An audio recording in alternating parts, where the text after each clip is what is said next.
ডিব্ৰুগড় লোকসভা সমষ্টিত এটা ইতিহাস হ'ব আৰু ৰাইজে ইতিমধ্যে সকলো সাজু হৈছে বিজেপিৰ বিৰুদ্ধে। কাৰণ বিজেপিয়ে যিবোৰ জাতীয় জীৱনক অন্যায় কৰিলে, বিজেপিয়ে যেনেকৈ সাধাৰণ জনতাক অত্যাচাৰ কৰিছে, দাম বঢ়া বা কৰ কাটল আৰোপ কৰি দিয়া, বিভিন্ন ধৰণে মানুহক অত্যাচাৰ কৰিছে। তাৰ ফলত ইতিমধ্যে ৰাইজে এবাৰ বিজেপিৰ বিৰুদ্ধে স্থিতি গ্ৰহণ কৰিছে আৰু তেওঁলোকে এবাৰ 19 এপ্ৰিলৰ নিৰ্বাচনত তেওঁলোকে এটা শক্তিশালী সিদ্ধান্ত বাৰ্তা ৰাইজৰ মাজলৈ প্ৰেৰণ কৰিব। ঔষধৰ মূল্য বৃদ্ধি, জীৱনদায়িনী ঔষধৰ দাম বাঢ়িছে, সেইটো কাৰণে বিজেপিৰ বিৰুদ্ধে ভোট দিব।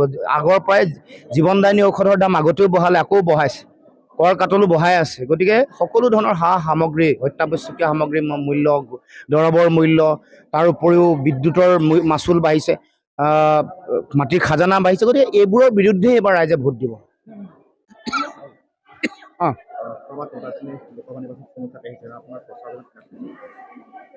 আমি প্ৰচাৰ চলাই আছোঁ আৰু প্ৰতিখন পঞ্চায়তে গৈছোঁ, সকলো অঞ্চললৈ যাবলৈ চেষ্টা কৰিছোঁ। কাৰণ ডিব্ৰুগড় লোকসভা যথেষ্ট এটা ডাঙৰ লোকসভা সমষ্টি, মানুহৰ সকলো প্ৰান্তৰ মানুহৰ ওচৰলৈ যাবলৈ চেষ্টা কৰিছোঁ। বিশেষকৈ পঞ্চায়তসমূহ লক্ষ্য কৰি আমি কাম কাজ নিৰ্বাচনী সভাবোৰ কৰিছোঁ আৰু আমি দেখিছোঁ যে চাৰিওফালে মানুহৰ উৎসাহ উদ্দীপনা আৰু বিজেপিৰ বিৰুদ্ধে ৰাইজে ইতিমধ্যে এটা সিদ্ধান্ত গ্ৰহণ কৰিছে।